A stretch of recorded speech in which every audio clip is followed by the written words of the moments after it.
সকল প্রশংসা নিবেদন করছি আল্লাহ রাব্বুল ইজ্জত ওয়াল জালালের জন্য, যিনি মুসলিম উম্মাহকে ঐক্যবদ্ধ থেকে আল্লাহ তাবারাকা ওয়া তাআলা গোলামি করার, ইবাদত করার, তার সর্বক্ষেত্রে তাওহীদ রক্ষা করার দায়িত্ব দিয়েছেন। এবং এই তাওহীদের জন্যই, তার ঐক্যবদ্ধ ইবাদত গোলামির জন্যই তিনি জিন আর মানব জাতিকে সৃষ্টি করেছেন। ওমা খালাকতুল জিন্না ওয়াল ইনসা ইল্লা লিয়াবুদুন, জিন আর মানুষকে আমি আমার ইবাদত ছাড়া আর কোনো উদ্দেশ্যে সৃষ্টি করিনি। আমাদের এই জামানায় মুসলিম উম্মাহর জন্য সবচেয়ে বড় একটি ফরজ হলো উম্মতের ধারণা, উম্মাহ কনসেপ্ট। আমরা একটি জাতি, মুসলিম জাতি, এই ধারণা, এই বিশ্বাস, এই চেতনা অন্তরে লালন করা। কোন কারণেই মুসলিমদের মধ্যে নতুন করে কোনো বিভেদ, বিসংবাদ, কোন বিভাজন তৈরি হতে না দেয়া। বিখ্যাত হাদিস, মশহুর হাদিস, ইমাম তিরমিজি সহ বিভিন্ন মুহাদ্দিসিনে কেরাম নবী সাল্লাল্লাহু আলাইহি সাল্লাম থেকে যে সহিহ হাদিসটি বর্ণনা করেছেন, গ্রহণযোগ্য হাদিস, উম্মত ৭৩ দল হবে। এই হাদিসটি নিয়ে আমরা বহুবার বক্তব্য দিয়েছি।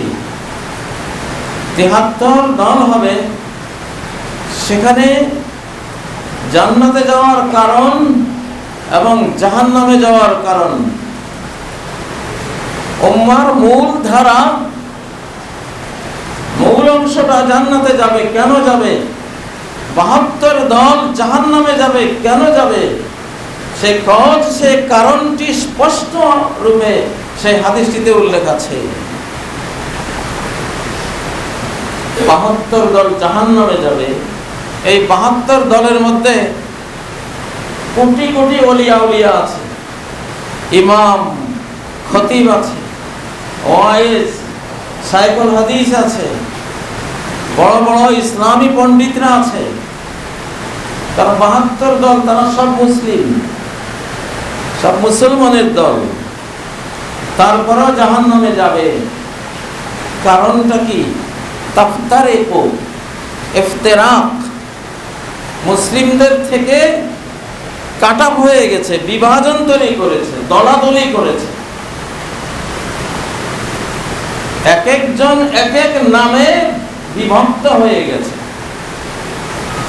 এটাকে নবীজি বলেছেন তাফতারিকু হাযিহিল উম্মাহ আলা 73 মিল্লাহ। তাফতারিকু, বিভাজন তৈরি করেছে। যারাই এই বিভাজন তৈরি করেছে ওরা জাহান্নামে যাবে।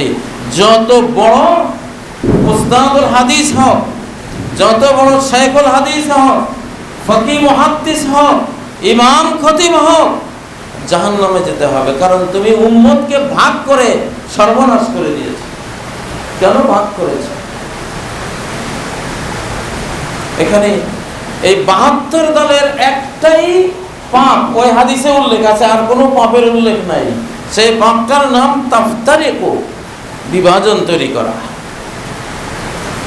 এই পর্যন্ত মুসলিম উম্মাহর পরাজয়ের একমাত্র বড় কারণ হলো এই বিভাজন, ভাগাভাগিটা। মুসলিম যখন ঐক্যবদ্ধ থাকে, পৃথিবীর কোনো শক্তি নেই মুসলিম জাতিকে হারিয়ে দেয়, কোনো শক্তি নেই। আমরা কি তাফতারিকুর দলে থাকবো? ভাগাভাগির দলে থাকবো? যেই নামেই ভাগাভাগি করেন, যত সুন্দর নামেই ভাগাভাগিটা হোক, ভাগাভাগি করবেন, ৭২ দলের সদস্য হয়ে যাবেন, জাহান্নামে যাবেন। আপনার সালাত, সিয়াম, যাকাত, হজ, সারা দিন মসজিদে ইতিকাফ, সারা দিন তেলাওয়াত, আল্লাহ তাআলা এগুলো কিছুই দেখবেন না। আপনি উম্মতকে ভাগ করেছেন কিনা এটা দেখবেন, জাহান্নামে পাঠাবেন। তোমার কারণে মুসলিম উম্মাহ পরাস্ত হয়েছে, কাফেররা বিজয়ী হয়েছে। উম্মতকে যে ভাগ করে, বিভক্ত করে, সে তার অজান্তেই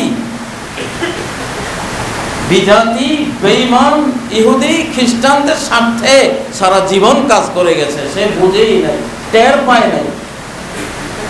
তার এই বিভক্তির কারণেই মুসলিম খেলাফত ধ্বংস হয়েছে, মুসলিম জাতি অপদস্থ হয়েছে। এই বিভক্তির কারণে রোহিঙ্গার লক্ষ লক্ষ মুসলমান জবাই হয়েছে। তার এই বিভক্তির কারণে ফিলিস্তিনে লক্ষ লক্ষ মানুষ খুন হয়েছে। ইরাকে 20 থেকে 25 লক্ষ মানুষ এই বিভক্তির কারণে খুন হয়েছে। সিরিয়ায় 15-20 লক্ষ মানুষ এই বিভক্তির কারণে খুন হয়েছে। বাগদাদের 18 লক্ষ মানুষ হালাকু খানের হাতে জবাই হয়েছে এই বিভক্তির কারণে। বুখারা, সামারকান্দ, হিরাত সহ 1.25 কোটি মানুষকে চেঙ্গিস খান জবাই করেছে, এই বিভক্তির কারণে হয়েছে।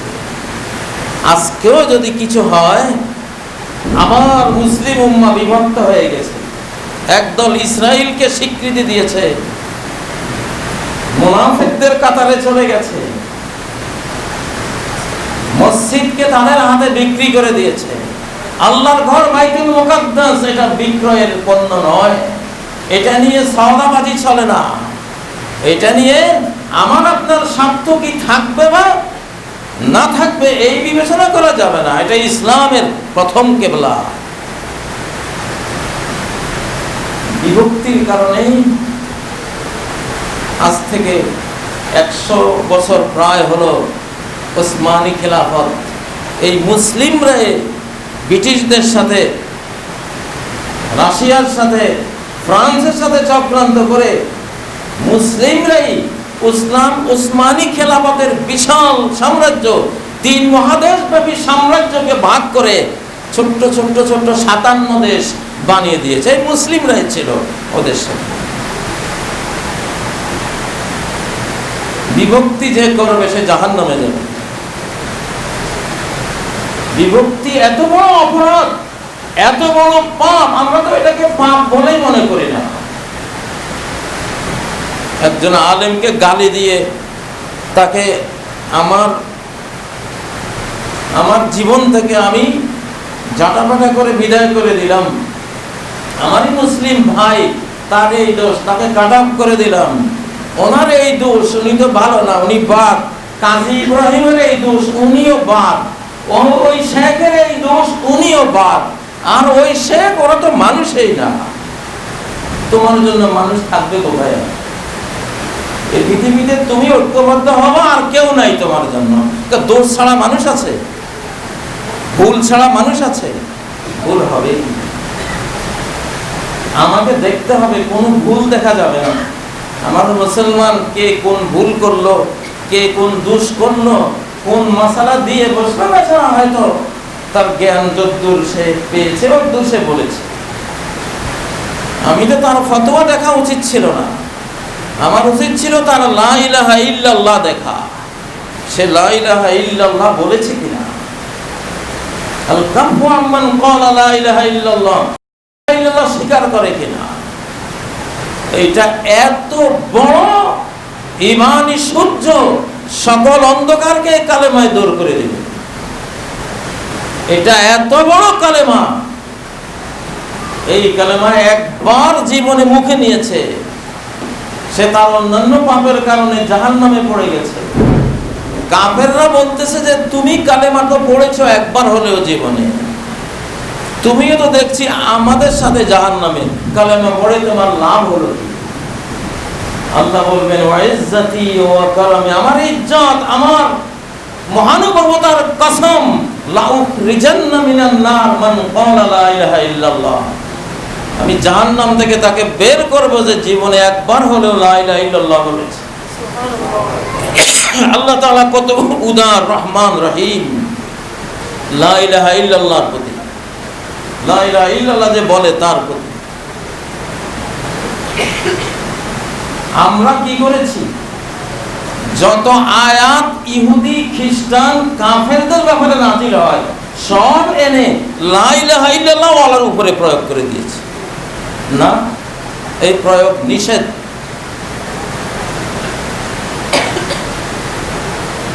একই কবর পূজা করতেছে দুই ব্যক্তি, এক ব্যক্তি জীবনে একদিনও লা ইলাহা ইল্লাল্লাহ বলে নাই, সে কবরকে সেজদা দিয়েছে। আরেক ব্যক্তি লা ইলাহা ইল্লাল্লাহ বলেছে কিন্তু সে বুঝে নাই যে কবর সেজদা দেয়া যায় না, সেও কবরকে সেজদা দিয়েছে। দুইজন কবরকে সেজদা দিয়েছে। একজনের জীবনে লা ইলাহা ইল্লাল্লাহ কখনো নাই, আরেকজনের জীবনে একবার আছে। কিয়ামতের ময়দানে যখন সহিহ বুখারী সহিহ মুসলিমের হাদিস, মুহাম্মদ সাল্লাল্লাহু আলাইহি ওয়াসাল্লাম যখন বলবেন আল্লাহকে, ইজাল্লি ফি মান ক্বালা লা ইলাহা ইল্লাল্লাহ, হে আল্লাহ, শাফাআতের লাস্ট গ্রুপ, জীবনে যার কোনো নেক আমল নাই, এক ওয়াক্ত সালাতও নাই, কিছুই নাই, কিছুই বুঝে নাই, পায়ও নাই, এমন নাদান মূর্খ, কিন্তু শুধু লা ইলাহা ইল্লাল্লাহ তার জীবনে পাওয়া যায়, একবার হলেও পাওয়া যায়। ওকে শাফাআত করে আমি জান্নাতে নিতে চাই, হে আল্লাহ আমাকে আপনি অনুমতি দিন। সহিহ বুখারী সহিহ মুসলিমের হাসর অধ্যায়ের হাদিস। আল্লাহ বলবেন, হাযিহি লাইসাত লাক, হে মুহাম্মদ, এই শাফাআত তোমার কাজ নয়, এটা আমি রহমান রহিমের কাজ, আমি বের করব। আল্লাহু আকবার। বাংলাদেশের সবচেয়ে বেশি এই হাদিসটা প্রচার করা উচিত ছিল আগে, আমরা সবাই ত্রুটি করেছি। যে একজন লা ইলাহা ইল্লাল্লাহ বিহীন লোকের শিরিক আর লা ইলাহা ইল্লাল্লাহ ওয়ালা লোকের শিরিক আকাশ পাতাল বেশ কম। আল্লাহ তো দেখবেন, তুমি লা ইলাহা ইল্লাল্লাহ পড়েছো, তুমি তো আমার দলে ভর্তি হয়ে গেছো, কবর সেজদা করেছো, অবশ্যই তার মূর্খতা আছে, সে শিরকি আকবরটা করে ফেলেছে জাহালাত, অজ্ঞতার কারণে। বাংলাদেশে সহিহ আকীদা ঈমান নিয়ে ওয়াজ চলছে কয় বছর থেকে? বড় জোর 20 বছর হলো।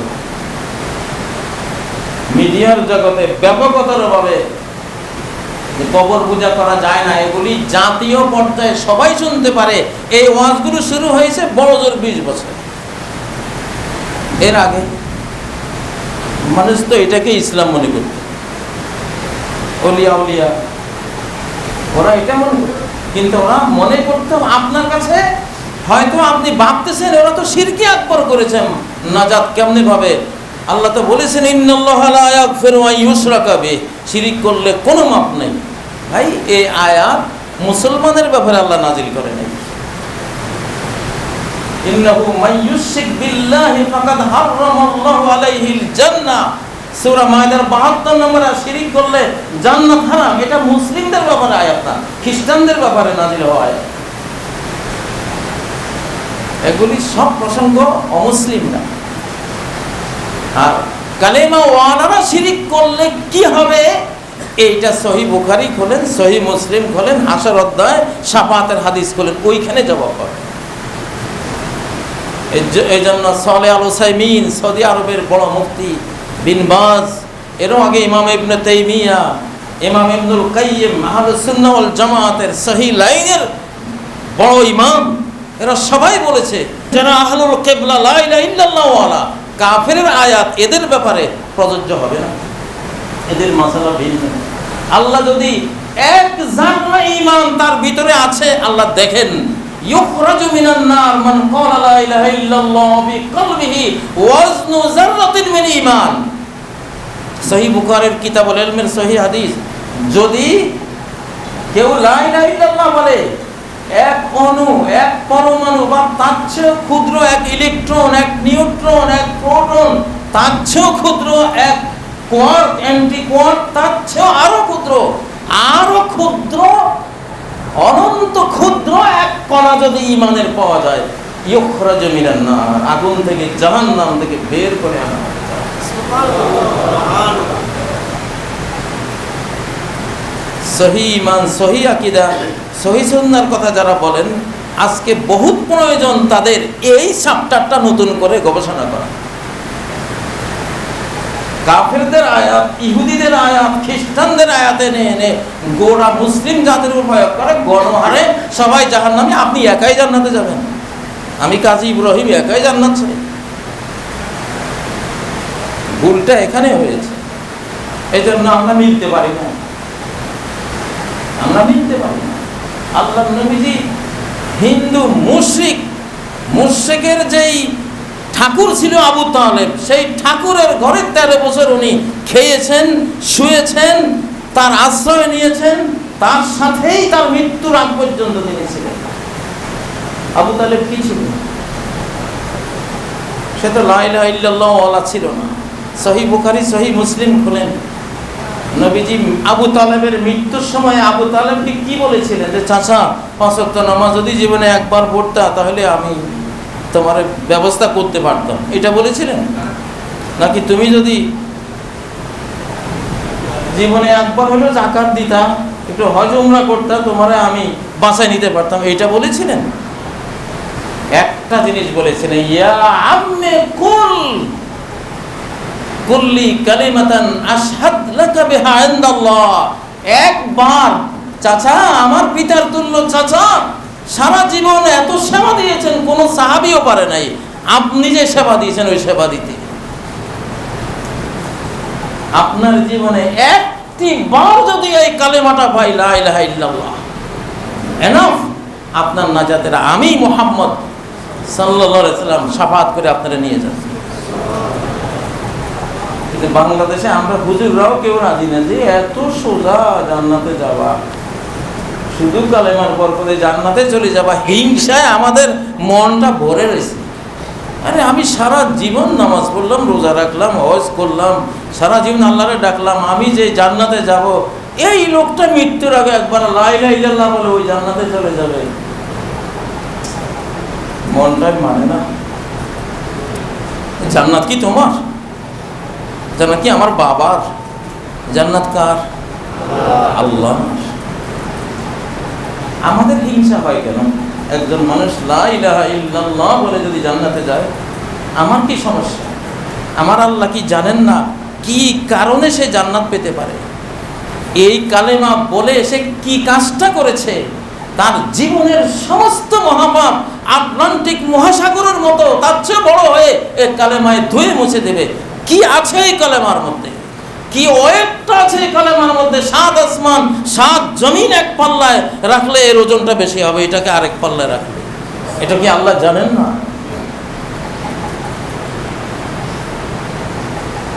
এই বাংলার জমিনে এমন কোন মুসলমান নাই কালেমা বলতে বললে যে আবেগ ঢেলে দিয়ে চোখের পানি পেলে কালেমা জিকির করবে না, এমন কোন একজন মুসলমান বাংলার জমিনে আছে? নাই। এই সংক্রান্ত অনেক খুতবা দিয়েছি। মুসলিমের দেখবেন, তুমি ভাই কি কালেমা পড়ছো তো? আলহামদুলিল্লাহ, এবার বুকে জড়ান। কি কি ভুল আছে মুসলমান ভাইয়ের কপালে? বালি আপনি জুতা দিয়ে মুছবেন? পকেটে রুমাল থাকলে আসো ভাই একটু মেহমানদারি করেন, তাকে একটু বুকে জড়ান, একটু কপালটা মুছে দেন, আদর করেন। কিভাবে আপনার চেয়েও বেশি সে সহি লাইনে চলে আসবে, আপনার চেয়েও বেশি। আমরা যখন একটু উদারভাবে আমাদের ভাইদেরকে বিশুদ্ধ লাইনের আহ্বান দিয়েছি, কোটি কোটি বাংলার মুসলমান সহি জিনিস পাইলেই এখন বুকে ধারণ করে। বেশি স্নেহ মায়া দেয় না, একটু সামান্য স্নেহ মায়া দিয়ে কিছু কথা বলেছে, তাতেই অবস্থা। আরো একটু বাড়ালে কি হবে? এই দেশে একটা বেদাতও থাকবে না, এই দেশে কোনো শিরকই থাকবে না। বুঝের ভুলে লা ইলাহা ইল্লাল্লাহ ওয়ালারা যে কাজগুলি করে সেটা একটাও থাকবে না। বিয়ের মজলিসে তো শুধু আমি কবুল করিলাম কথা একটাই তো বলেছেন না, আরো কথা আছে? কিছুই তো নেই। বিয়ের মজলিসে কথা তো একটাই বলেছিলেন, আপনি বলুন আমি এই মহারণায় এই বিবাহ কবুল করিলাম। আপনি কি বললেন? আমি এই মহারণায় এই বিবাহ কবুল করিলাম। লা ইলাহা ইল্লাল্লাহর মতোই ছোট্ট একটা ইবারত। এই কথাটা বলার পরে এই মেয়েটা একদিনও স্বামীর ঘর করে নাই, একদিনও স্বামীর কাছে যায় নাই। বিয়ের পরে 40 বছর এই ছেলেটার মেয়েটা বেঁচে ছিল, একদিন দেখাও হয় নাই, ঘরও করে নাই, ভরণ পোষণও নেয় নাই, কিছুই হয় নাই। 40 বছর পরে স্বামীটা মারা গেল। মেয়েটা কাবিনের কাগজটা নিয়ে আদালতে দাঁড়িয়েছে, উনি তো আমার স্বামী ছিল, আমার পাওনা আছে ওনার কাছে, ওনার জমিনের আমি ভাগ পাবো।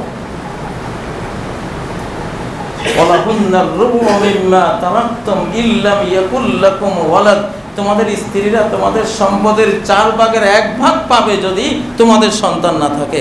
সূরা নিসার 11 নম্বর 12 নম্বর আয়াত আছে না নেই? একটা কালেমা বলার পরে, বলে দেওয়ার পরে, স্বীকৃতির পরে এই মহিলা জীবনে একটি বার তার সাথে দেখা সাক্ষাৎ করে নাই। বাংলার আদালত কি বলবে?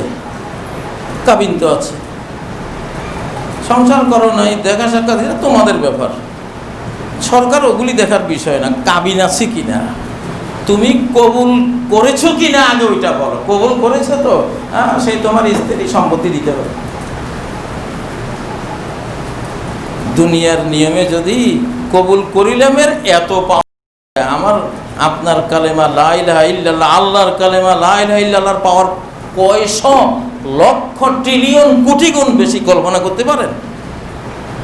আমরা তো কালেমার মূল্যই দিই না, আমাদের কাছে মূল্য হইল কার টুপিটা গোল আর কার লম্বা, কার পাগড়ি সবুজ কালারের, কারটা অন্য কালারের, কে বুকে হাত বাঁধছে, কে একটু নিচে বাঁধছে, কে আরো নিচে বাঁধছে, কে হাত বাঁধেই নাই, এমনি দাঁড়ায় রয়েছে। এটা মুসলমান নাকি হাতে বাঁধে নাই? এটা কি? বাংলাদেশে যদি কোনো মসজিদে মুয়াজ্জিন সাহেব এমনি আজান দেয়, আল্লাহু আকবার আল্লাহু আকবার, হাত এমনি না করে, এই মুয়াজ্জিনের চাকরি, আজান দেওয়া দেরি হবে, চাকরি যাওয়া দেরি হবে না, হাত তোলে নেই। অথচ আরব দেশে হাজার হাজার মুয়াজ্জিন আছে, এমনি আজান দেয় আল্লাহু আকবার আল্লাহু আকবার, হাত তোলা। এটা কি? এটা হযরত বেলালের আমল। নবীজি কোনো বলেন না যে তুমি আঙ্গুল তোমার কানে দিয়া আজান দাও। ওই যুগে মাইক ছিল না, আমি খুব জোরে আজান দিচ্ছি, যদি আমার কানে আওয়াজ যায় তখন আমি চিন্তা করবো না, যেই বড় আওয়াজ হচ্ছে আর লাগবে না, এই জন্য কান বন্ধ করে দিয়েছে। যতই চিৎকার জোরে আওয়াজ করবে কানে বলবে হয় নাই, শব্দটা আরো বাড়াও। ওই সুবিধার জন্য এটা হাত দিয়েছে। নবীজির মুয়াজ্জিনদের মধ্যে একজন আবু মাহজুরা এইভাবে কানে হাত দিতেন না। বাংলাদেশে কানে হাত দেওয়ার মধ্যেই পুরো ইসলাম লটকে রয়েছে। আল ইসলামু কুল্লুহু ফি ওয়াদইল মুআজ্জিনি আসবাইহি ফি উযুনাইহি। পুরা ইসলাম বাংলাদেশে লটকে আছে এটার উপর। যদি মুয়াজ্জিনকে দেখছে আপনি আজান দেয়, সভাপতি সাহেব আপনি আর আগামী বক্ত থেকে আসবেন না, হবে কি না? আর যদি দেখে ইমাম সাহেব এমনি আলহামদুলিল্লাহ রাব্বিল আলামিন, হাত বাঁধে নাই, বেচারা জান নিয়ে মসজিদ থেকে বের হতে পারবে আমার সন্দেহ লাগে। অথচ আছে, এটা সুন্নাহর মধ্যে আছে। উনি মুসলিম কিনা এই জামানায় শুধু লা ইলাহা ইল্লাল্লাহ দেখবেন আর কিছু দেখবেন না। ওর শরীরে কাপড়ও নাই, ল্যাংটা মামু। এই তুমি কি কালেমা পড়ছে? পাগল বলতে হ্যাঁ লা ইলাহা ইল্লাল্লাহ, বাস সে আপনার ভাই।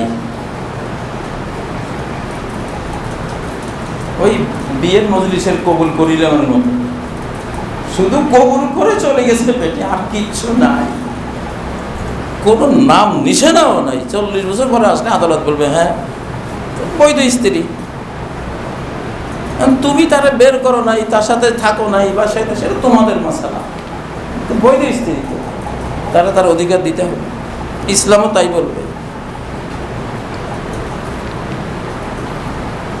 লা ইলাহা ইল্লাল্লাহ। আমরা কি ঐক্যবদ্ধ হতে পারি? এই নজরটা যদি দেই, লা ইলাহা ইল্লাল্লাহু মুহাম্মাদুর রাসূলুল্লাহ, আশহাদু আল্লা ইলাহা ইল্লাল্লাহ ওয়া আশহাদু আন্না মুহাম্মাদান রাসূলুল্লাহ বলেছে সে, আলহামদুলিল্লাহ। নবীজির আমলে সমস্ত কাফেররা, সমস্ত মুশরিকরা ইসলামে ঢুকেছে কি দিয়া? এই কালেমা দিয়েই তো। কালেমা বলার পরেই আর কোনো টু শব্দ নাই। যুদ্ধের ময়দানে এক মুশরিক সৈনিক বহু সাহাবীকে হত্যা করেছে। খোরাকাত নামক একটা গ্রামের লড়াইতে হযরত উসামা বিন যায়েদ, নবীজির প্রিয় সাহাবী, যাকে নবীজির প্রিয় বলতো সবাই, নবীজির পালিত পুত্র যায়েদের ছেলে উসামা। উসামায় দেখলো এই মুশরিক বহু মুসলিমকে হত্যা করেছে। তিনি টার্গেট করলেন, একে শেষ করতে হবে। যেই উনি ধেয়ে গেলেন তাকে তলোয়ার মারবেন, এই সময় সে এক কোপে ওনার একটা হাত ফেলে দিল হযরত উসামার। আরেক হাত দিয়ে উসামার ওই মারটা তার উপরে পড়লো। যখন তলোয়ার পড়তেছে সে লা ইলাহা ইল্লাল্লাহ বলে চিৎকার দিয়েছে, ওই কাফের। কিন্তু উসামা তলোয়ার থামাইতে পারলেন না, শুধু লা ইলাহা ইল্লাল্লাহ, কিচ্ছু নাই।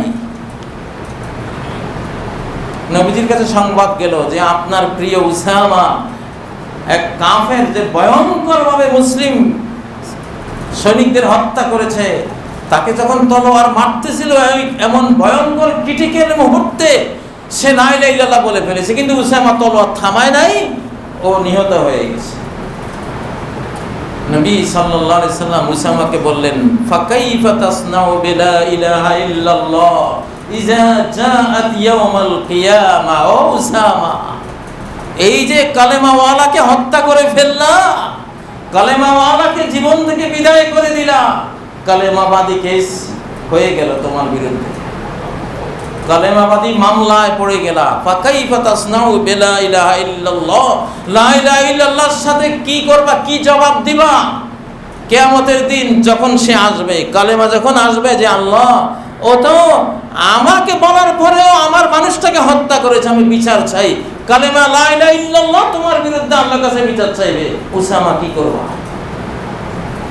হাত্তা তামান্নাইতু আন্নী আসলামতু ইয়াওমাইযিন। উসামা বলতেছেন, নবীজি এতবার বলতেছিলেন, আমি বুঝেছি ইয়া রাসূলুল্লাহ, ও তো মন থেকে বলে নাই। যখন দেখছে যে আমার তলোয়ার পড়বে, সে আর বাঁচতেছে না, তখন সে বাঁচার জন্য ইন্নামা ক্বালাহা মুতাআউযিজান, বাঁচার জন্য ধোঁকাবাজি করে বলেছে। নবীজি বললেন, কিভাবে বুঝলা সে ধোঁকাবাজ? হাল্লা শাকাক্তা কলবা, তার অপারেশন করে দেখলা না, হৃদয়টা বের করে দেখলা না, আকলা আমলা, সে কি বলেছে নাকি বলে না, অন্তরে ছিল কি ছিল না? অন্তরের কথা কেন বললা? ওটা আল্লাহর হিসাব, ওটা আল্লাহ বুঝবে। তুমি শুধু এই ঠোঁটের দিকে তাকাইবা, ঠোঁট দিয়া বলছে কিনা লা ইলাহা ইল্লাল্লাহ। কত শত দলিল নিবেন এরকম যে লা ইলাহা ইল্লাল্লাহ বলার পরে সে আমার ভাই, আমি আর কিছু দেখবো না।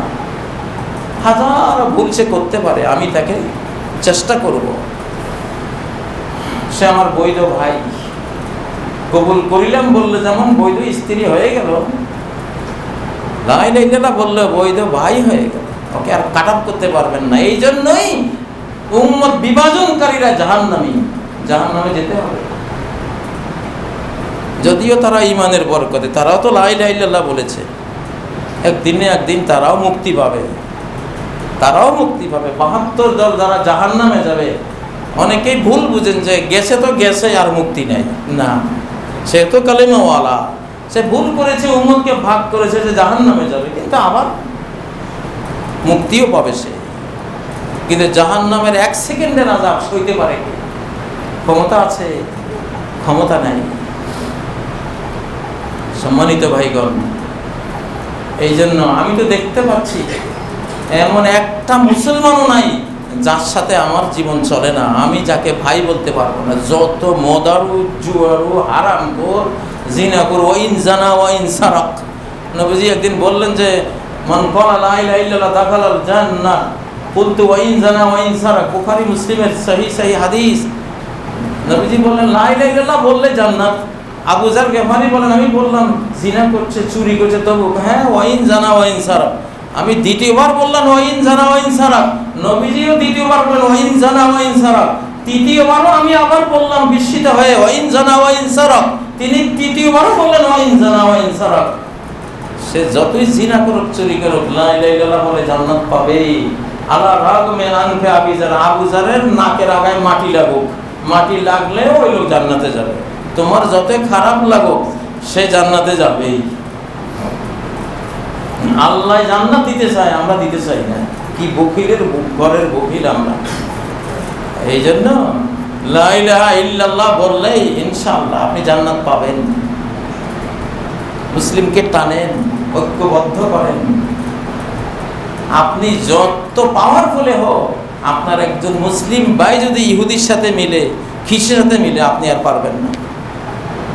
আপনার পরাজয় অবধারিত। আল্লাহ নিজে বলেছেন সূরা তাওবা 46 নম্বর আয়াতে, ওয়ালা তানাজাউ ফাতাফশালু, নিজেরা ঝগড়া বিবাদ করো না, বিচ্ছিন্ন হয়েও না, যদি হও রেজাল্ট কি ফাতাফশালু, পরাজিত হয়ে যাবে। সেটাই হয়েছে। প্রিয় ভাইয়েরা, উম্মাহ কনসেপ্টের উপরে আমরা অনেক খুতবা দিয়েছি, বক্তব্য দিয়েছি। সময়ের প্রয়োজন, সর্বকালেরই এটা প্রয়োজন। মুসলিম উম্মাহ অর্ধ পৃথিবী যদি জয় করে থাকে, ঈমান আর ঐক্যের জোরে করেছে। আল্লাহর প্রতি ঈমান, ভক্তি আর নিজেদের ঐক্যের কারণে আল্লাহ দিয়েছে। মুসলিম উম্মাহ যদি তাদের অর্ধ পৃথিবীর শাসন ক্ষমতা এগুলি হারিয়ে থাকে কিছু, তাহলে হারিয়েছে কিসের কারণে? ঈমানের দুর্বলতা আর অনৈক্যের কারণে। ঈমান দুর্বল হলে অনৈক্য আসে। ঈমান যার যত সবল, তার ভ্রাতৃত্ববোধ তত সবল। সম্মানিত ভাইগণ, মসজিদে আকসা নিয়ে বর্তমান মুসলিম বিশ্বে উম্মাহ দুই ভাগ হয়েছে। এক ভাগ ওই হাদিস, আবু দাউদের হাদিস অনুসারে, ফুস্তাতে নিফাকিল লা ঈমান ফি, মুনাফিক গোষ্ঠী যাদের মধ্যে ঈমানের কিছুই থাকবে না। কিয়ামতের আগে এমনটা হবে। আল্লাহ নিষেধ করেছেন, লা তাত্তাখিযুল ইয়াহুদা ওয়ান নাসারা আউলিয়া, মুসলিম ইহুদি আর নাসারাদেরকে বন্ধু বানিও না। লা তাত্তাখিযু বিতানাতান মিন দুনিকুম লা ইয়ালুনাকুম খাবালা, মুসলিম জাতির বাইরে কাউকে অন্তরঙ্গ গ্রহণ করো না। তোমার ধ্বংস করতে কোনো ত্রুটি সে করবে না, ধ্বংস করতে কোনো ত্রুটি করবে না। ইরাকের সাদ্দামকে যখন বুশ মেরেছিল, সাদ্দামের জন্য কেউই কাঁদেনি, কাঁদলে আমরা মুসলিমরাই কেঁদেছি। মুসলিম জনগণ আমরা দরদ দেখেছি, আর কেউ দরদ দেখায় নাই। কোরবানির দিনে ওকে ফাঁসি দিয়ে তারা আনন্দ করেছে। আমরা পশু কোরবানি দিয়েছি, আর ইহুদি খ্রিস্টানরা সাদ্দামকে কোরবানি করেছে, ওরা আনন্দ করেছে। কিসের বন্ধু? কেমনে বন্ধু হবে? অসম্ভব। কখনো এখানে বন্ধুত্ব হয় না। দুই জিনিস, হ্যাঁ, কিছু লেনদেন, কাজ কারবার চলে। সারা কোরআনে আল্লাহ বুঝিয়েছে, সুযোগ পেলেই তোমাকে চবল মারবে ওরা।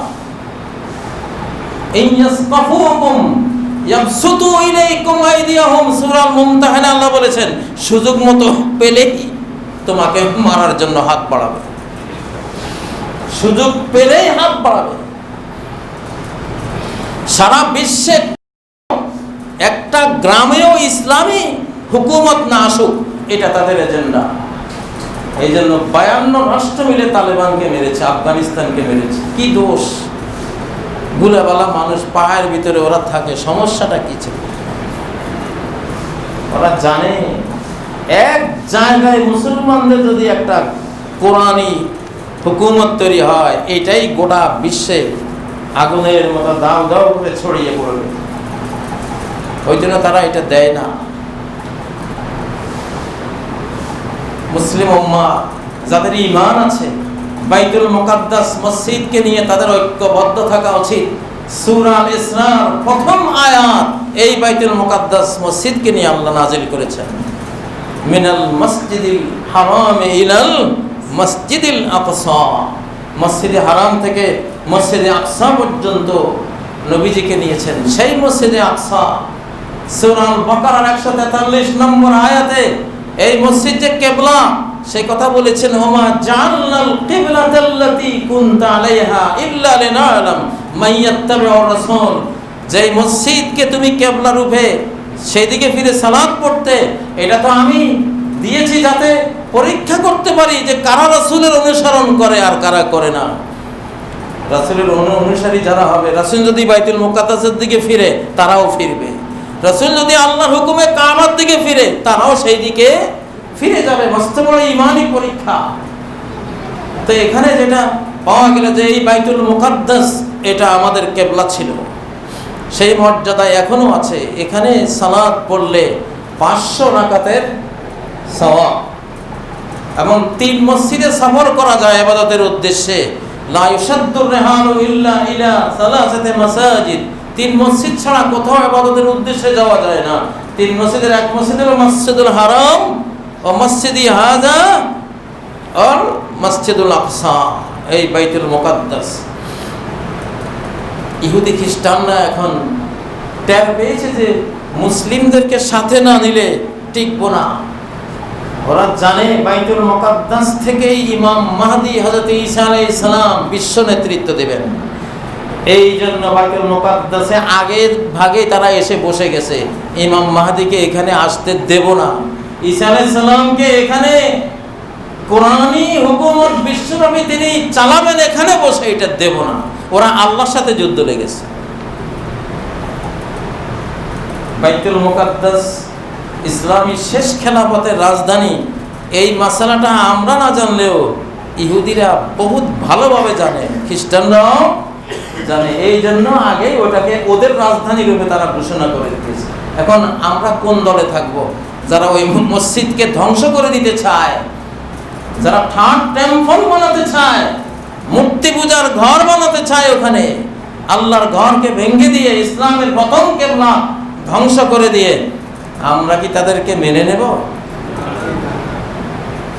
মনে রাখবেন, ইয়া উম্মাতাল ইসলামি ওয়াল কুরআনি আফরাল আলামি কুল্লি ইন্নাল মুহাদানাতা মা ইসরাঈল ওয়াল ইয়াহুদ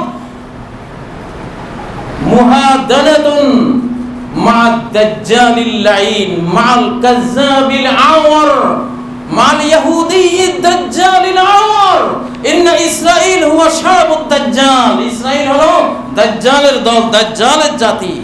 যে কানা দাজ্জাল আসবে সে তো ইহুদি, এবং তার জাতি হলো ইহুদি জাতি। আজকে যারা এই ইহুদিদেরকে স্বীকার করে নিয়েছো, তোমরা দাজ্জালকে স্বীকার করে নিয়েছো, কিন্তু তোমরা বুঝতেছো না এরা তো দাজ্জালের অগ্রবর্তী বাহিনী, পিছনে সে আছে। এদেরকে গ্রহণ করা মানে ওকেই গ্রহণ করা, দাজ্জালের বাহিনীতে যোগ দেয়া। এটা মুসলিমরা করো না, করা উচিত নয়। যারা করেছে তারা হয়তো নিজেদের কিছু গবেষণায় করেছে, ইস্তেহাদ করে তারা করেছে। আমরা তাদেরকে এই জন্য বুড়াপালা বলতে চাই না, কিন্তু নসিহত করতে চাই। এটা স্পষ্ট কোরআন এবং হাদিসের খেলাফ, এটা হতে পারে না, এটা হতে পারে না। এখানে খেলাফত আসবে। দেখুন ইমাম মাহদী আলাইহিস সালাম, তার ব্যাপারে আমি আজকে 10টি হাদিস আপনাদেরকে শোনাবো, সহি হাদিসগুলি। অনেকে ইমাম মাহদীর বিষয়ে সন্দেহ পোষণ করে, ইমাম মাহদীর ব্যাপারটা সন্দেহ রাখে। যে বিষয়ে সারা জীবন গবেষণা করে, সে ওই বিষয়ে বক্তব্য দিলে ওইটা পারফেক্ট হয়, ভালো হয়। 2-4 বছর গবেষণা করে এর কুল কিনারা পাওয়া যায় না। দেখুন নবী সাল্লাল্লাহু আলাইহি সাল্লাম কি বলছেন, একটি হাদিস আমি হাতে একবারে ইলেকট্রনিক লাইব্রেরি নিয়ে সেখান থেকে বলছি, যাতে আপনারা বিশ্বাস করতে পারেন যে হ্যাঁ ঠিক আছে, নির্ভুল।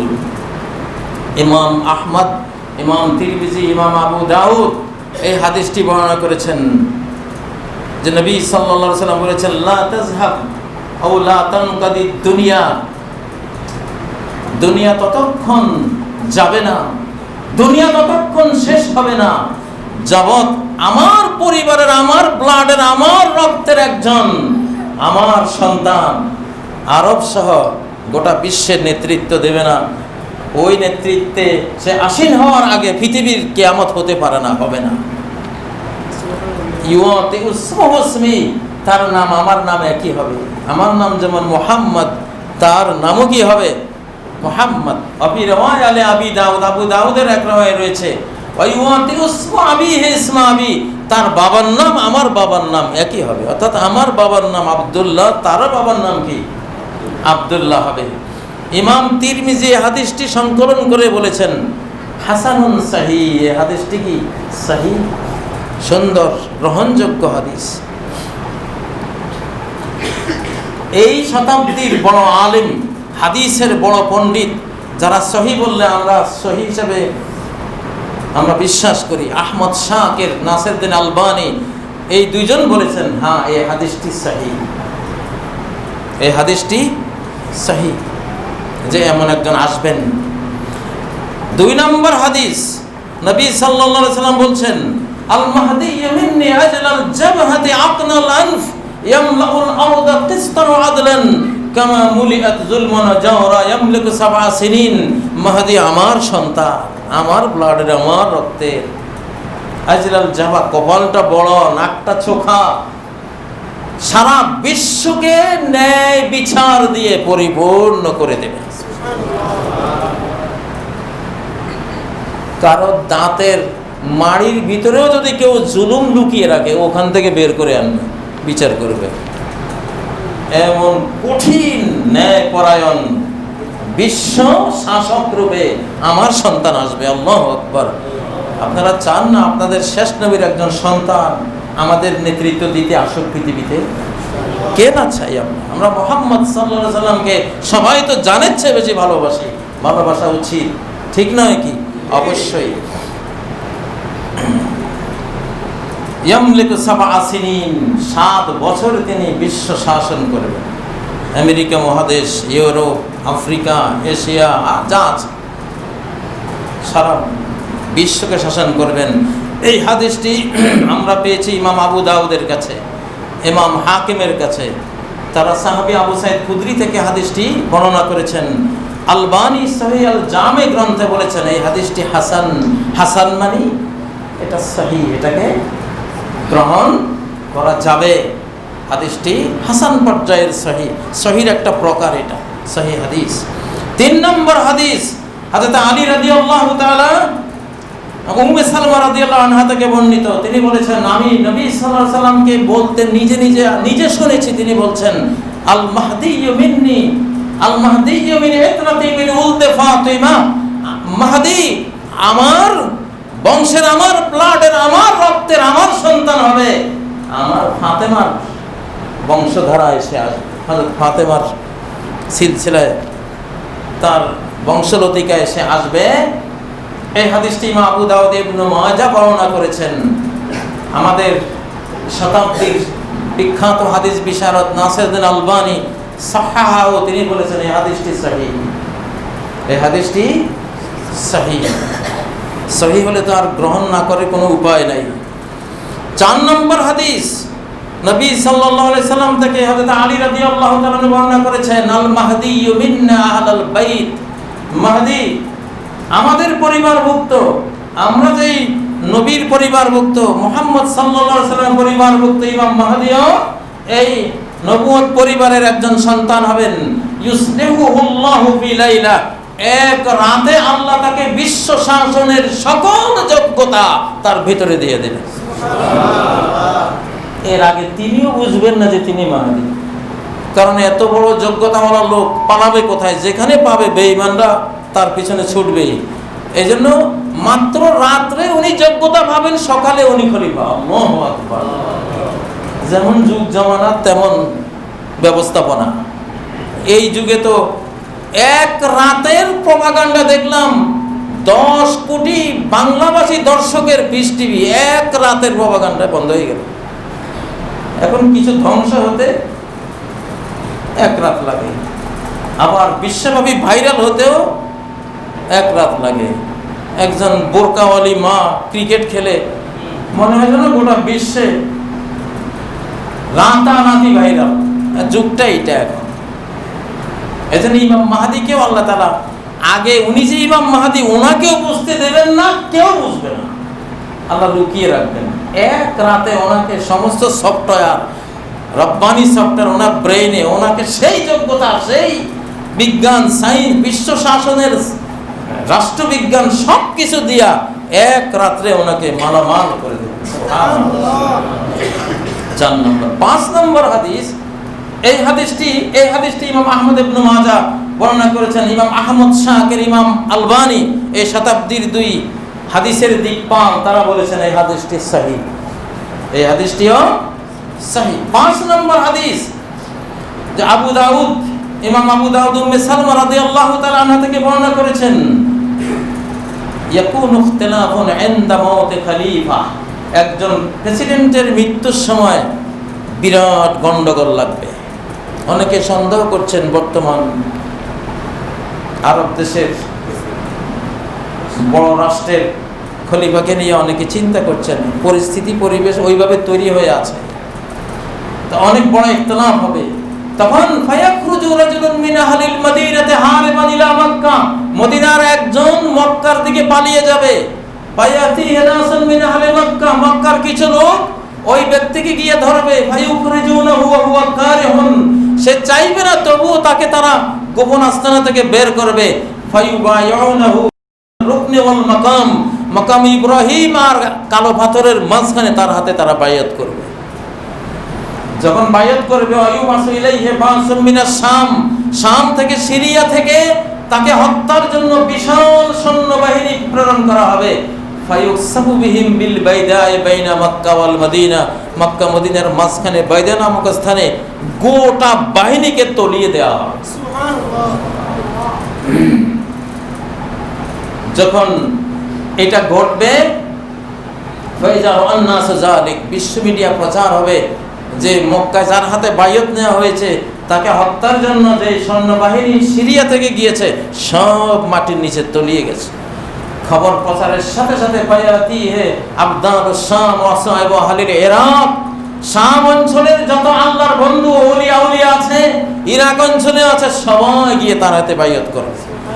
ফায়ুবায়ুনাহু বাইনার রুকনি ওয়াল মাকাম। এই যে হাদিসটি, এই হাদিসটি সম্বন্ধে আল্লামা উকাইলি বলেছেন সনদ শক্তিশালী এবং উত্তম সনদ। ইবনে আব্দুল বার, ইমাম শাফিঈ, ইমাম ইবনে রাজব বিশ্ববিখ্যাত হাদিস বেত্তাগণ বলেছেন এই হাদিসটি গ্রহণযোগ্য। এটি একটি দলিল যে ইমাম মাহদী সত্য। সম্মানিত মুসল্লিয়ানে কেরাম, একটু লম্বা হয়ে যাচ্ছে, কিন্তু এই বক্তব্যগুলি, ইমাম মাহদীর এই দলিলগুলি সারা বিশ্বের বাংলাভাষীদের জন্য কাজে লাগবে। এই জন্য সময় একটু গেলেও আমি বলে দিচ্ছি।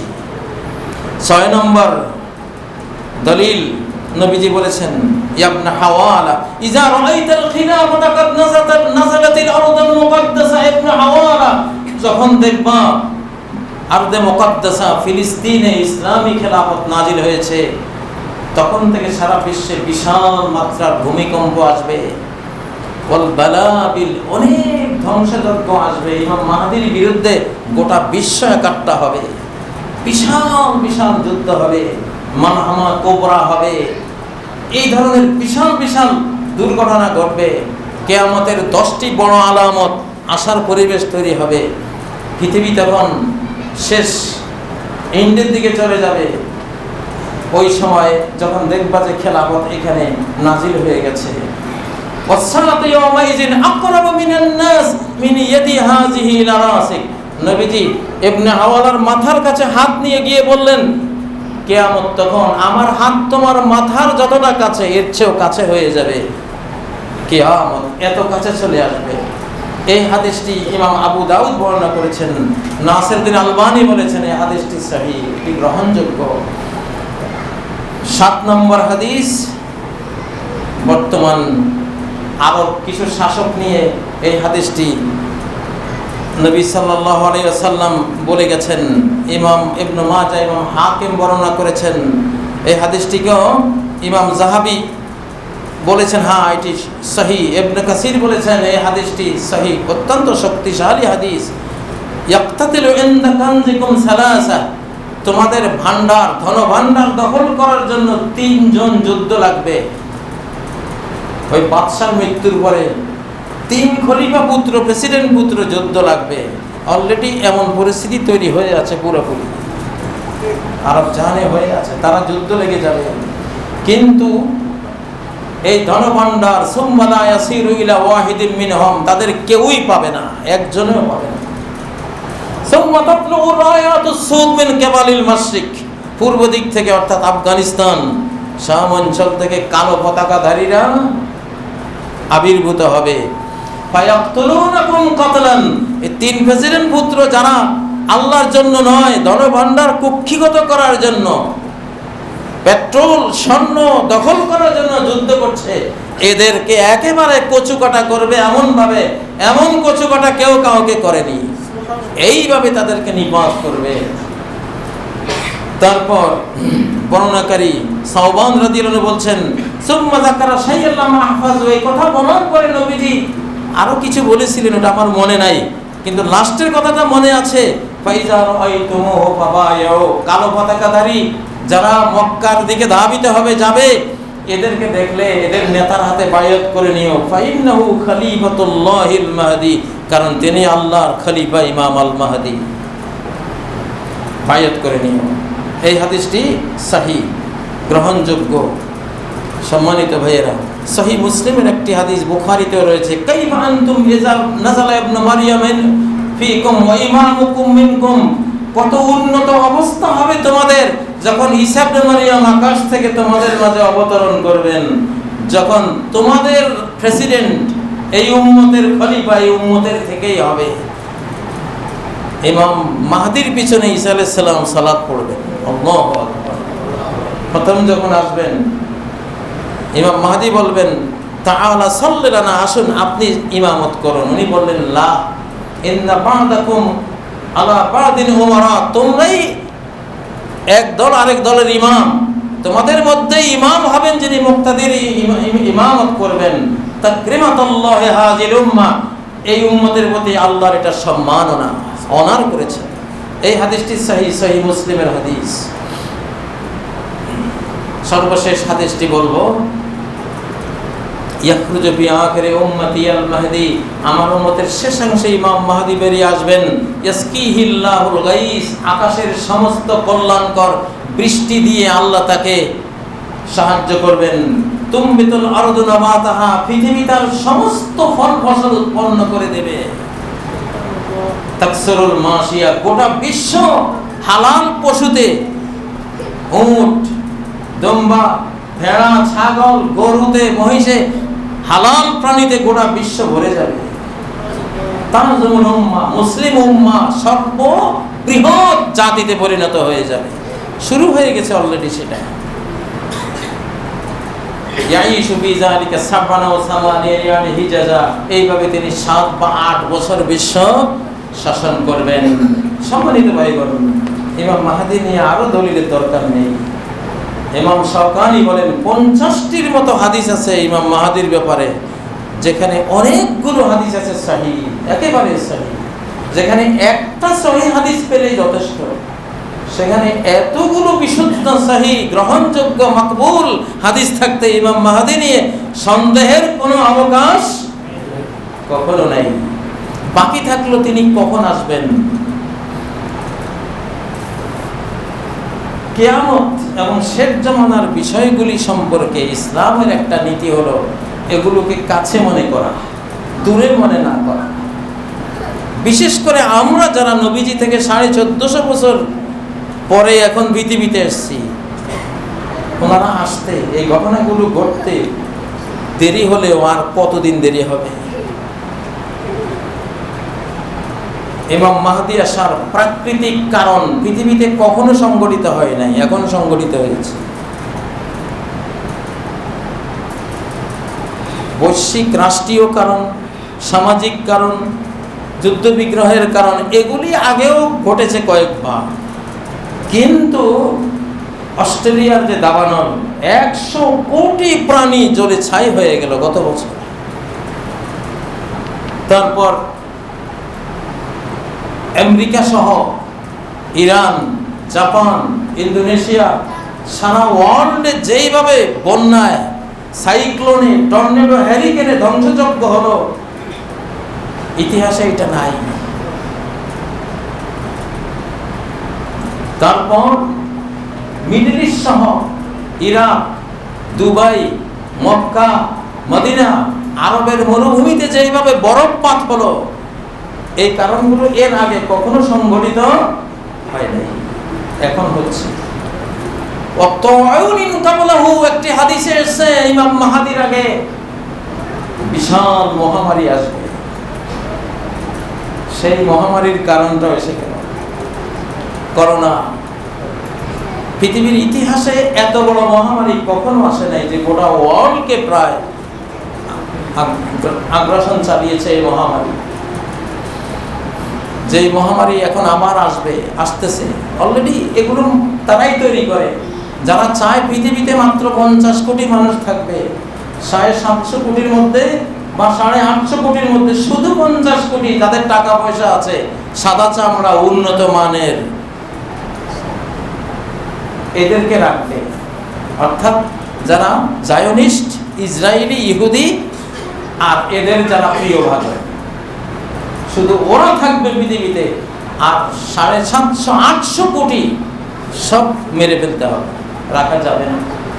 এদের ভিতরে এত হিংসা, এরাই জন্ম নিয়ন্ত্রণ তৈরি করে মানব জাতিকে সাফ করে দিতে চেয়েছিল, সফল হয় না এগুলো। এই জন্য তারা করোনা এনেছে। করোনার প্রথম ওয়েভে দেখলো নিয়ত ছিল ওরা বেঁচে থাকবে, কালো চামড়া আর শ্যামলা চামড়া ওরা বেশি মরে যাবে, এগুলি দুনিয়ায় থাকার দরকার নাই। আল্লাহ তাআলা বুমেরাং করে দিয়েছে, ওরাই মরেছে বেশি। এখন এবার দ্বিতীয় ওয়েভটা আনতেছে করোনার, টার্গেট নিয়েছে শতকরা 60 থেকে 80 জন আক্রান্ত হতে হবে, কমপক্ষে 100 জনের মধ্যে 20 জন মরতেই হবে। আসতেছে আবার, এতটা ভয়ঙ্কর করে আনবে। ওই হাদিস নুআইম ইবনে হাম্মাদের কিতাবুল ফিতানের হাদিস, লা ইয়াখরুজুল মাহদি হাত্তা ইউকতালা সুলুস, বিশ্ব জনসংখ্যার 3 ভাগের 1 ভাগ হত্যা হওয়ার আগে ইমাম মাহদি আসবে না। 850 কোটি 3 ভাগের 1 ভাগ,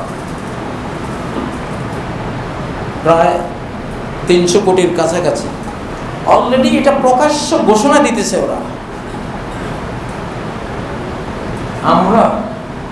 আমাকে মারার পরিকল্পনা আছে এদের, আপনাকে মারার।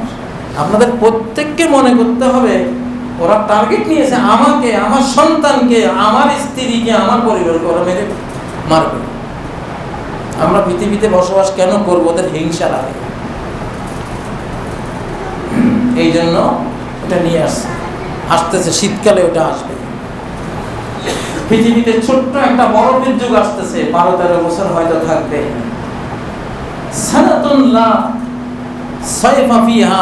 এমন বছর আসবে পুরো বছর শীতকাল, গ্রীষ্মকাল আর নাই। আর ওই শীতের মধ্যেই করোনা ভয়ঙ্কর থাবাসে দিতে পারে, সে অবস্থা আসতেছে। আল্লাহমুখী হতে হবে, ঈমানকে আঁকড়ে ধরতে হবে। যদি মরেই যাই, লা ইলাহা ইল্লাল্লাহ নিয়ে যাতে মরতে পারি। কিছু জিনিস আগাম কোরআন সুন্নাহর আলোকে, বিশ্ব বাস্তবতার আলোকে আগাম বলতে হয়। আগাম না বললে আমরা সতর্ক হতে পারি না। বিপদ দেখে আগে টের পেলে জান বাঁচাবার বৈধ চেষ্টাটুকু করা যায়।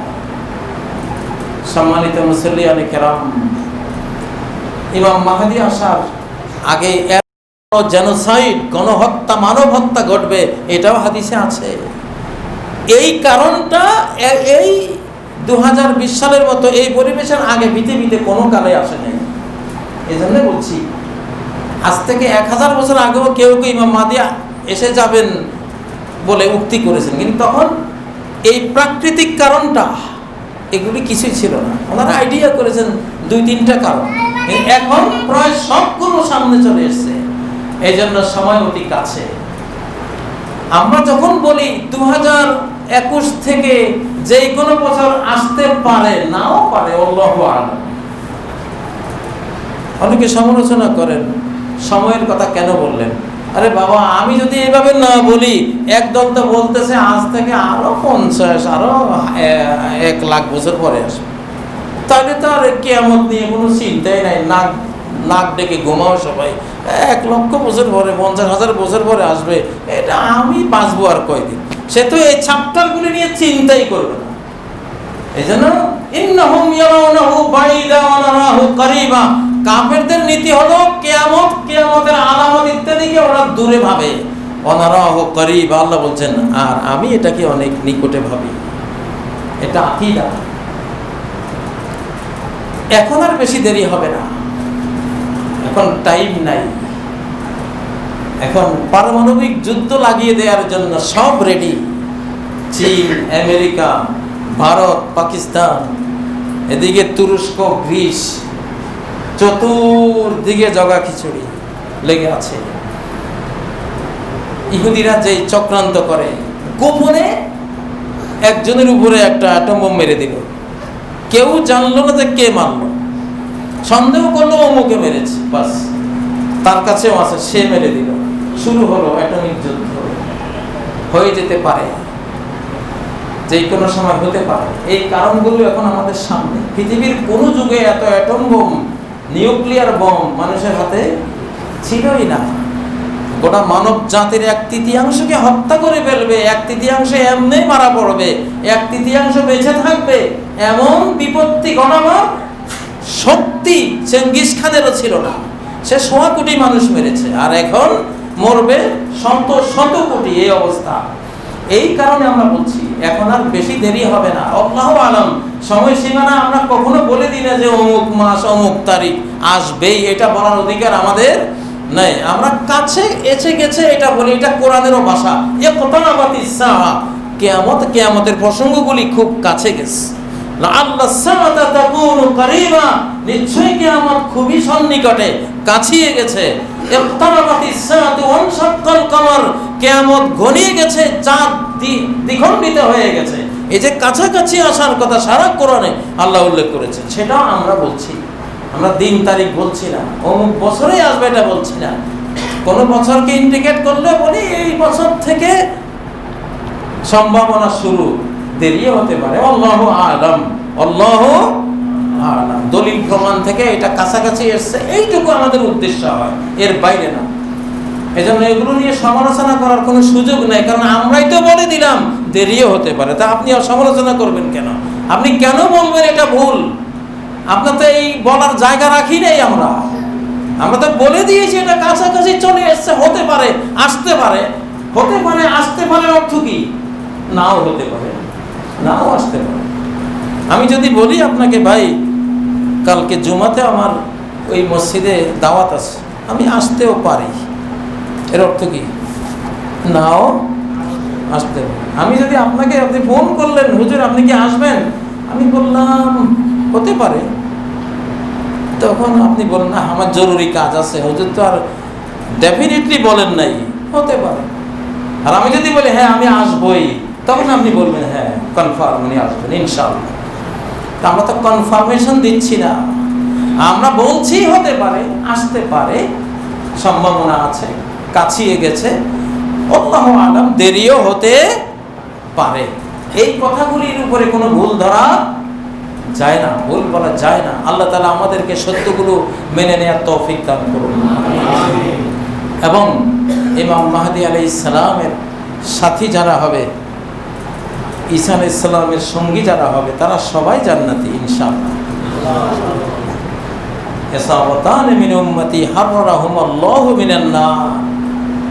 নাসাই শরীফের একটি হাদিস, আমার উম্মতের 2 দলকে আল্লাহ তাআলা আমার জবানে জাহান্নাম থেকে মুক্ত বলে ঘোষণা দিয়ে দিয়েছে। একটা এসাবা যারা গাজওয়াতুল হিন্দে অংশ নেবে ইমাম মাহদীর সাথে, আরেকটা দল যারা ঈসা আলাইহিস সালামের সাথে হবে। 2 দলেই জান্নাত প্রাপ্ত।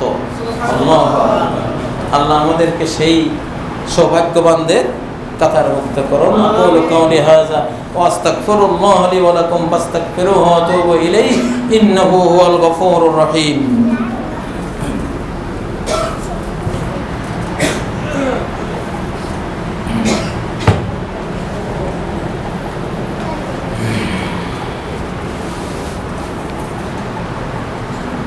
আলহামদুলিল্লাহ আলহামদুলিল্লাহিল্লাযী খালাকাস সামাওয়াতি ওয়াল আরদা বিগাইরি আমাদিন তারাউনাহা ওয়াল্লাযী আনজালা কিতাবাহু ওয়া আরসালা রাসূলাহু লিতু'মিনু বিহা সুম্মা আম্মা বা'দু ফাআউযু বিল্লাহি মিনাশ শাইতানির রাজীম। বিসমিল্লাহির রাহমানির রহিম। ইন্নাল্লাহা ওয়া মালাইকাতাহু ইউসাল্লুনা আলান নবী يا أيها الذين آمنوا صلوا عليه وسلموا تسليما اللهم صل على محمد وعلى آل محمد كما صليت على إبراهيم وعلى آل إبراهيم إنك حميد مجيد اللهم بارك على محمد وعلى آل محمد كما باركت على إبراهيم وعلى آل إبراهيم إنك حميد مجيد আল্লাহর বান্দাগণ, যে কোনো আয়াত, যে কোনো হাদিস শুনলে শয়তান সেখানে একটা ভুল বুঝ ঢুকিয়ে দেওয়ার চেষ্টা চালায়। আল্লাহ নিজে বলেছেন, ওমা আরসালনা মিন ক্বাবলিকা মির রাসূলিন ওয়ালা নাবিয়্যিন ইল্লা ইযা তামান্না আলকা শাইতানু বিউমনিয়্যাতিহি। তোমার আগে যত নবী রাসূল পাঠিয়েছি তারা যখন আল্লাহর কিতাব তেলাওয়াত করত, শয়তান তাদের আওয়াজের সাথে আওয়াজ মিলিয়ে ওই কিতাবের মতো করে একটা কথা ঢুকাই দিত নবীর আয়াতের ভিতরে। মানুষ ভুল মনে করতো এটা নবী বলছেন, আসলে নবী না, এটা শয়তানের আওয়াজ।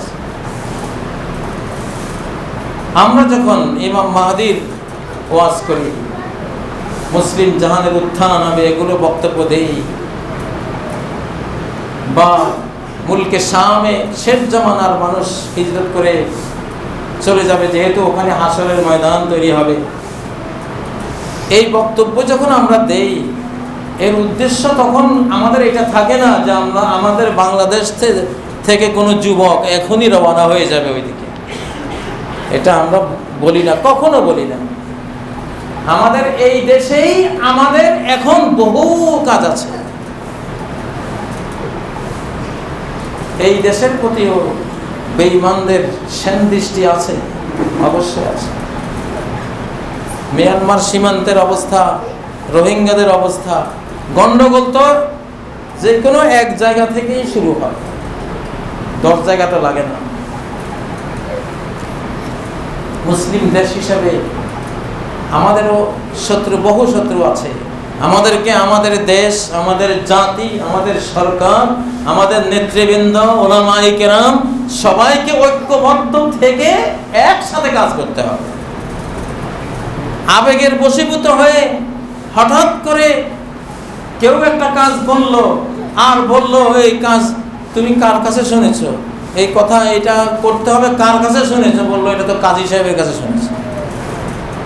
আমাকে দোষ দিলা, ভাই আমি তো তোমাকে কোনোদিন বলিনি তুমি এখনই বাংলাদেশ ছেড়ে চলে যাও।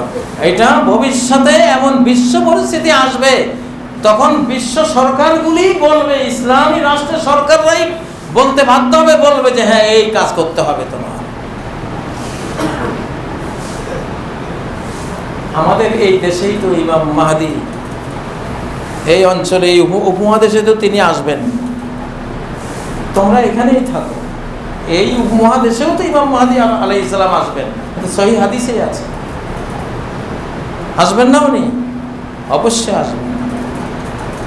এই অঞ্চলে যত আল্লাহদ্রোহী রাজা বাদশা থাকবে, তাআতুনা বিমুলুকিল হিন্দ বিসসালাসিল ওয়াল আগলাল, এদেরকে লোহার শিকল পরিয়ে, লোহার জিনজির পরে অ্যারেস্ট করে উনি নিয়ে যাবেন ওইদিকে। এটা তো হাদিস, সহিহ হাদিস, গ্রহণযোগ্য হাদিস। তো উনি তো আসবেন। যখন আসবেন আমরা ইনশাআল্লাহ সবাই জান্নাতের লোভে, আল্লাহ সন্তুষ্টির লোভে আমরা ওনার হাতে বাইয়াত করব ইনশাআল্লাহ। আমাদের যুবকদের কোনো ভুল পদক্ষেপ নেওয়ার কোনো সুযোগ নাই। কোনো সন্ত্রাসী গোষ্ঠীর পাতা ফাঁদে পা দেওয়ার কোনো সুযোগ নাই। ওয়ালা তাকফু মা লাইসা লাকা বিহি ইলম, যেটা স্পষ্ট তুমি জানো নাই, এই বিষয়ে যথেষ্ট জ্ঞান ইলম আসে নাই, তুমি সেই কাজ করতে বা বলতে যেও না। যুবক ভাইয়েরা, ধৈর্য ধরতে হবে। মুরব্বী ওলামায়ে কেরাম কি বলে, জাতির সরকার আছে, নেতৃবৃন্দ আছে, জাতিকে ভালোবাসে এমন লক্ষ লক্ষ জ্ঞানী গুণী অভিভাবক এই জাতির আছে, অবশ্যই আছে। তাদের পরামর্শের বাইরে নিজেদের আবেগ ইমোশনে কোনো পদক্ষেপ তোমরা যদি নাও, তাহলে আমরা যারা আছি বয়স্ক, আমাদের বিপদ ডেকে আনবা, তোমরাও বিপদগ্রস্ত হবা। এগুলি করা যাবে না। আমরা আমাদের জাতি, এই দেশের সরকার, আল্লাহ যাকে যখন দায়িত্ব দেয় তাদেরকে সাথে নিয়ে এই দেশ রক্ষা, দ্বীন ঈমান রক্ষা, জাতি রক্ষার কাজে আমরা সর্বশক্তি বিনিয়োগ করব ইনশাআল্লাহ। বিনিয়োগ করব কিসের জন্য? লিতাকুনা কালিমাতুল্লাহি হিয়াল উলিয়া, আল্লাহর কথাই যাতে সবার বলতে থাকে। আল্লাহ যাতে আমাদেরকে দয়া করে জান্নাতটা দিয়ে দেন, জাহান্নামটা মাফ করে দেন। এইটুকুতে কোনো অপরাধ আছে? নাই। এমনিতেই মুসলিমরা কিছু করতে গেলেই তাদেরকে সন্ত্রাসী বলা হয়, সন্ত্রাসী, জঙ্গি। ওরা তো কোটি কোটি ঢোল, বাদ্য, তবলা, মিডিয়া নিয়ে রেডি তোমাকে কলঙ্কিত করার জন্য। তাদের পাতা ফাঁদে পা দেয়া যাবে না ইনশাআল্লাহ। এদেশের আলিম ওলামারা যা বলছেন, তোমার যদি ভুল বুঝো, তাদের থেকে জিজ্ঞাসা করে জেনে নাও ইনশাআল্লাহ। আল্লাহ তোমাদেরকে হেদায়েত নসিব করুন। জাতির আলিম সমাজ কলঙ্কিত হয় এমন কিছু তোমরা। হাটহাজারী মাদ্রাসার মধ্যে একটা সংকট তৈরি হয়েছে, হতেই পারে যে কোনো বিশাল প্রতিষ্ঠানে যুগে যুগে কত সমস্যাই তৈরি হয়েছে, হতে পারে। আল্লাহ তাআলা হাটহাজারী মাদ্রাসার সমস্যা দূর করে দেন। কর্তৃপক্ষ, যারা পরিচালক বৃন্দ আছেন, ও আসাতেজায়ে কেরাম আছেন, হাটহাজারী মাদ্রাসা আমিও পড়েছি, আমিও ছাত্র, সে মাদ্রাসার প্রতি মমত্ববোধ আমারও আছে। ওস্তাদদেরকে ভালোবাসি, তারাও আমার ইমানি বন্ধু, ইমানি ভাই, ওস্তাদ, জ্ঞানের ভাগ হিসেবে তারা শিক্ষকতার মর্যাদা আছেন, তাদের জন্য দোয়া করি। যারা এখন ওখানে ছাত্র আছে তারাও যাতে বিশৃঙ্খলা না করে, এবং সরকার হাটহাজারী মাদ্রাসাকে যাতে এই দেশের সবচেয়ে প্রবীণ এবং গোটা জাতির ইমাম খতিব, লক্ষ লক্ষ ইমাম খতিব যে মাদ্রাসার অবদান, সেই মাদ্রাসাকেও সরকার যাতে ক্ষমাসুন্দর দৃষ্টিতে দেখেন, ইসলাহি নজরে দেখেন এবং কল্যাণ করেন, আমরা সেই আহ্বান জানাই। এবং শুনেছি সমাধান হয়েছে, আমরা দেখেছি যেটা হয়েছে, সকল কর্তৃপক্ষ যাতে সেটা মেনে নেয়। আল্লাহ তাদের সেই তৌফিক দান করুন। আল্লাহ তাআলা যাতে কোরআন শিক্ষা, হাদিস শিক্ষা, ইলমে দিন দুনিয়ার জ্ঞান শেখার জন্য আমাদের করোনার এই বিশ্ব বিপর্যয়ের পরিস্থিতিতে বিকল্প ভালো ব্যবস্থা করে দেন, যাতে আমাদের শিশুরা শিক্ষা গ্রহণ করতে পারে। আল্লাহ তৌফিক দান করেন।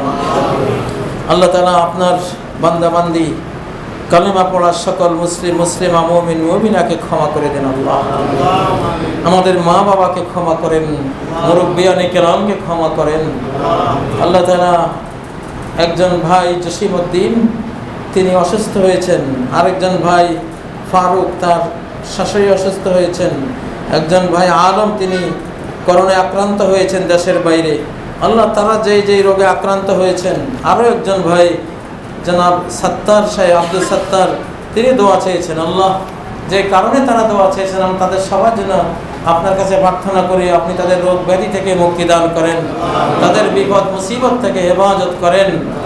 আল্লাহ যারা অসুস্থ আছে শেফায়ে আজিল কামিল নসিব করেন, এমন নিরাময় নসিব করেন যার পরে আর কোনো রোগ ব্যাধি থাকে না। আল্লাহ যারা দারিদ্র পীড়িত আছেন, দারিদ্র দূর করে দেন। মামলা মোকদ্দমায় ফেঁসে আছেন, সেটা থেকে মুক্তি দেন। পারিবারিক অশান্তিতে, মানসিক ডিপ্রেশন, অশান্তিতে আছেন, সেটা থেকে মুক্তি দান করেন। যার যেখানে যে মুসলিমরা যে সংকটে আছে, রাষ্ট্রীয়ভাবে জাতীয়ভাবে, ব্যক্তিগতভাবে যে যেখানে আছে, সংকটে আছে, আল্লাহ সবার জন্য আপনার কাছে প্রার্থনা রাখছি, তাদেরকে আপনি মুক্তি দান করেন। এই মসজিদকে আল্লাহ নবতরভাবে তার নিজ জায়গায় আপনি নির্মাণ করার আমার মুসলিম ভাইদেরকে, এই মসজিদের কমিটি এবং মুসল্লিয়ানে কেরামকে তৌফিক দান করেন। এই মসজিদকে আপনি কবুল করেন আল্লাহ। বিশ্ববিখ্যাত ইসলামী একটি মসজিদ হিসাবে, সহি বক্তব্যের মেম্বার হিসেবে এই মসজিদকে আপনি কবুল করে দেন আল্লাহ। এবং আলিম উলামায়ে কেরাম উদারভাবে যাতে গোটা মুসলিম উম্মাহকে ঐক্যবদ্ধ করার, তাওহীদের দিকে আহ্বান করার, সুন্নাতে সহিহার দিকে ডাকার, যাতে তারা এখানে এসে সুযোগ পায় আল্লাহ, সেই সুযোগ কিয়ামত পর্যন্ত এখানে আপনি বহাল রাখেন। আজকে যারা এসেছেন এখানে সালাত পড়তে, আমরা যারা এসেছি, আল্লাহ আমাদের সবাইকে মাফ করে দেন। আমাদের সবাইকে ঈমানদার ব্লকের মধ্যে মুসলিম উম্মাহ দুই ভাগ হয়ে গেছে আল্লাহ, যে ভাগটি মুনাফিক, আমাদেরকে সেই ভাগের মধ্যে আপনি রাখেন না। যে ভাগটি এমন ঈমানদার, মুনাফিকের লেশ মাত্র নাই তাদের মাঝে, আমাদেরকে সেই ভাগের মধ্যে আপনি কবুল করেন আল্লাহ। হযরত ইমাম মাহদী আলাইহিস সালাম, হযরত ঈসা আলাইহিস সালাম পৃথিবীতে কোনো সন্ত্রাস নিয়ে আসবেন না, তারা আসবেন শুধুই সালাম, শান্তি নিয়ে। এবং তাদের যুগেই সিংহ উটের সাথে চলবে, আক্রমণ করবে না। তাদের যুগেই বাঘ গরুর সাথে থাকবে, হামলা করবে না। তাদের যুগেই নেকড়ে বাঘ ভেড়া দুম্বার সাথে একসাথে থাকবে, হামলা করবে না। তাদের যুগেই ইয়ালআবুস সিবিয়ানু বিল হাইয়াত, শিশুরা সাপ নিয়ে খেলবে, সাপ ছোবল মারবে না, কারণ তখন ইসলাম এসে গেছে। আর ইসলাম মানে শান্তি, শান্তির ধর্ম। আল্লাহর কাছে আত্মসমর্পণ করলে কোনো অশান্তির কারণেই নাই পৃথিবীতে। এই শান্তির ধর্ম ইসলাম। ইসলামকে যারা সন্ত্রাস বলে তারাই সন্ত্রাসী, ইসলামকে যারা জঙ্গিবাদের কলঙ্ক দেয় প্রকৃত অর্থে তারাই জঙ্গিবাদী। আমাদের ইসলামে কোনো জঙ্গিবাদ নেই, কোনো সন্ত্রাস নেই। যে ইসলাম একটা কুকুরকে পানি পান করালেও আপনি জান্নাতে যেতে পারেন, এই শিক্ষা ইসলাম দিয়েছে। এবং একজন চরিত্রহীনা নারী কুকুরকে পানি পান করিয়ে জান্নাতে গিয়েছে, এটা সেই ইসলাম। একজন আল্লাহওয়ালি মহিলা একটা বিড়ালকে বন্দি রেখে খাদ্য দেয়নি, বিড়ালটি নিহত হয়েছে, সেই জন্য সে জাহান্নামে গিয়েছে, এটা সেই ইসলাম। ইসলাম একজন নবীর ব্যাপারেও আমাদের ইতিহাস শুনিয়েছে। একটা পিঁপড়া একজন নবীকে কামড় দিয়েছে, ফলে তিনি পিঁপড়ার গোটা বাসাটায় জ্বালিয়ে দিয়েছেন। আল্লাহ নবীকে তিরস্কার করলেন, হে নবী, তোমাকে আনকারাসাতকা নামলাতুন আহরাক্তা উম্মাতান মিনাল উমামে তুসাব্বিহুল্লাহ, একটা পিঁপড়ার কামড়ের কারণে একটা গোটা জাতি জ্বালিয়ে দিলা, যে জাতিটা আল্লাহ তাসবিহ পড়ে। এই পিঁপড়াও একটা জাতি, আল্লাহ তাসবিহ পড়ে, তুমি কেন জ্বালাইলা? তো একটা পিঁপড়াকেও যেখানে ইসলাম মারতে বলে না, একটা কুকুরকেও জান বাঁচাবার জন্য ফজিলত জান্নাত যেখানে ঘোষণা হয়, একটা বিড়ালকে অন্যভাবে মারলেও জাহান্নামে যেতে হবে, সেই ইসলাম কি কোথাও নিরপরাধ মানুষকে বোমা মারতে অনুমতি দেবে? খুন করতে অনুমতি দেবে? কশিনকালেও নয়। চরম যুদ্ধাপরাধী মুসলিম জাতির উপরে আক্রমণ করে হাজার হাজার মুসলিমকে জবাই করার প্রেক্ষাপটে ওই খুনি সন্ত্রাসী কাফেরকে হযরত আলী যখন তার বুকে বসলেন যুদ্ধের মধ্যে, এখন সে হযরত আলীর কোপে পড়বে, সে হযরত আলীকে থুথু মারলো। আলী রাদিয়াল্লাহু আনহু বললেন, তোমাকে আর হত্যা করবো না, কারণ এতক্ষণ তোমাকে মারতে এসেছিলাম শুধুই আল্লাহ সন্তুষ্টির জন্য, এখন তোমাকে জবাই করলে তুমি আমাকে থুথু মেরেছো, এজন্য আমার একটা রাগ তোমার প্রতি, ওই রাগ চরিতার্থ করা হবে, এই জন্য আর মারলাম না, যাও ছেড়ে দিলাম। এটা হলো ইসলাম। যে ইসলাম বলে ফি কুল্লি জাতে কাবিদিন রতাবাতিন সাদাকা, ভিজা একটা কলিজা যেই প্রাণীর ভিতরে আছে, ওই প্রাণীকে যদি তুমি খাওয়াও, তুমি একটা সাদাকা দানের বিনিময়ে আল্লাহর কাছে লাভ করবা। এটা সেই ইসলাম। যে ইসলাম বলে মান কাতালা নাফসান বিগাইরি নাফসিন আও ফাসাদিন ফাকিল আরদি, কেউ খুন করলো না কাউকে, জমিনে কোনো অশান্তি সৃষ্টি করলো না, বড় ধরনের মৃত্যুদণ্ডযোগ্য অপরাধ করলো না, এগুলি না করা সত্ত্বেও একজন মানুষকে যে মারলো, অন্যায়ভাবে মারলো, সে যেন গোটা মানব জাতিকে মেরে ফেলল। আর যে একজন নিরপরাধী মানুষকে বাঁচিয়ে দিল, সে যেন গোটা মানব জাতিকে, এই যুগের 850 কোটি মানুষকে যেন বাঁচিয়ে দিল। যে ইসলাম এত বড় মহান দরদ মানুষের প্রতি রাখে, সেই ইসলাম কোনোদিন একজন মানুষকে অন্যায়ভাবে হত্যা করার অনুমতি দেয় না, দিতে পারে না, দেয়নি কোথাও। আল্লাহ তাআলা আমাদেরকে এসব বোঝার তৌফিক দান করুন। আল্লাহ তাআলা আমাদেরকে আমাদের ঈমানকে শিরিক মুক্ত করে দিন, আমাদের আমলকে বেদাত মুক্ত করে দিন। আল্লাহ লা ইলাহা ইল্লাল্লাহর ভিত্তিতে গোটা মুসলিম উম্মাহকে ঐক্যবদ্ধ হয়ে যাওয়ার তৌফিক দান করুন। মুসলিমদেরকে শুধুই কালেমার দিকে তাকিয়ে, শুধুই লা ইলাহা ইল্লাল্লাহর দিকে তাকিয়ে মুসলিম উম্মাহর সদস্যদের প্রতি কোমল মন আপনি আমাদেরকে নসিব করেন, স্নেহ মায়া নসিব করেন, তাদের প্রতি সফট কর্নার হতে যেতে পারি সেই তৌফিক আমাদের নসিব করেন।